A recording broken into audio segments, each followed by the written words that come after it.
Koperasi di komunitas itu penting untuk membuat bisnis mengagregat kemampuan dari anggota komunitas tersebut untuk bisa lebih grow up gitu. Support system. Kita semua united, we support one another. Kita juga punya namanya Institut Kopi, di mana kita melakukan training-training untuk para barista. Sometimes kita belajar banget dari si petani tentang kopi yang punya khasiat, kopi yang memang ada story-nya, ada journey-nya. Lebih tepatnya kita membantu mereka untuk lebih banyak terekspos. Kopi itu bisa membuat Indonesia makin kompak gitu kan.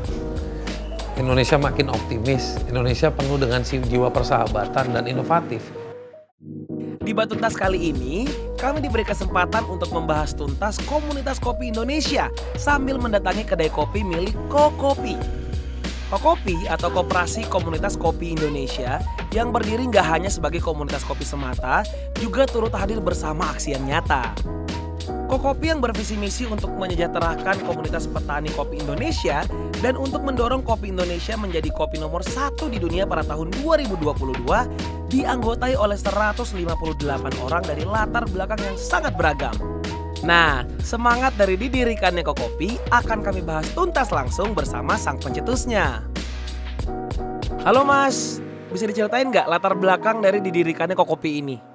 Komunitas ini terbentuk awalnya itu gara-gara kongko-kongko. Berlima kumpul, ada pegiat seni, ada pegiat IT, pegiat desa, ekonomi desa, terus kemudian saya sendiri sama pegiat kopi. Kita mulai feel that kopi itu di Indonesia itu kayaknya nggak begitu dijadiin source yang sebenarnya pemersatu. Kedua, meskipun demand naik, harga tidak turun, tapi kesejahteraan petani kopi masih begitu-begitu saja.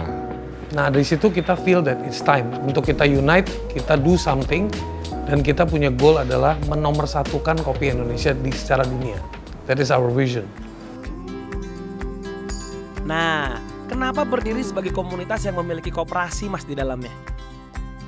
Banyak orang itu mikir koperasi itu stigmanya adalah simpan pinjam.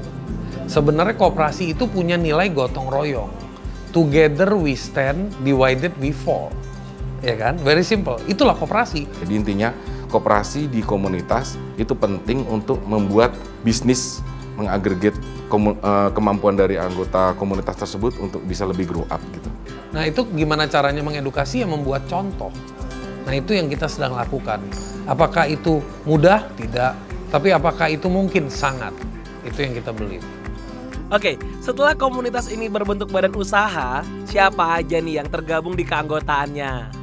Totally 1958, di mana anggota koperasinya 158 dan anggota komunitasnya di 1800. Dan kalau ngomongin segmen dari petani itu bisa dibilang 20-30% petani. Sisanya itu 40-an persen itu bisa dibilang atau hampir 50% itu varian ya. Varian dari trader, kedai, sisanya barista dan roaster. Nah, 30%-nya itu bukan orang kopi. Kita kategorikan itu sebagai anggota umum atau penikmat kopi gitu. Apa aja sih Mas keuntungan yang didapat oleh keanggotaan di Kokopi ini? Banyak, tapi saya akan sebutkan top 3. Yang pertama adalah support system. Kita semua united, we support one another. Kedua adalah exposure, facilitating exposure. Ketiga adalah education atau empowerment. Seketika dari mereka gabung di Kokopi ini, baik di koperasi maupun di komunitas, tentu bertemu, bernetworking satu sama lain gitu.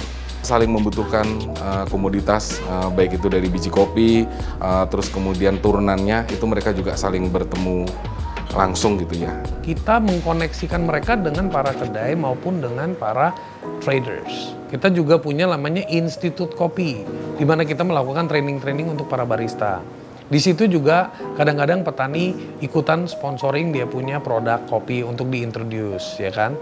Dan kopi itu kan macam-macam. Sometimes kita belajar banget dari si petani tentang kopi yang punya khasiat, kopi yang memang ada story-nya, ada journey-nya. Boleh nggak disebutin event-event atau achievement yang udah dicapai oleh Kokopi, Mas?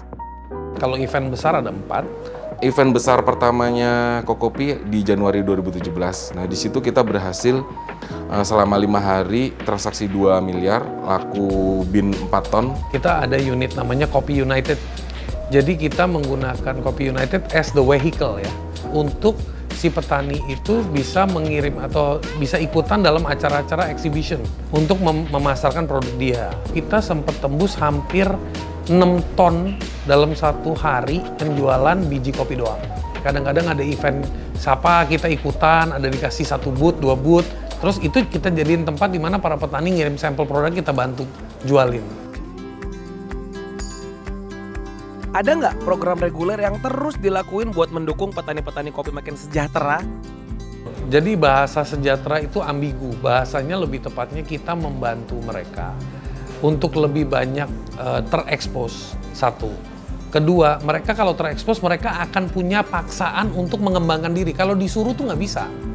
Tapi kalau mereka udah dapet taste-nya, oh aku udah mulai dikenal, aku harus berubah nih.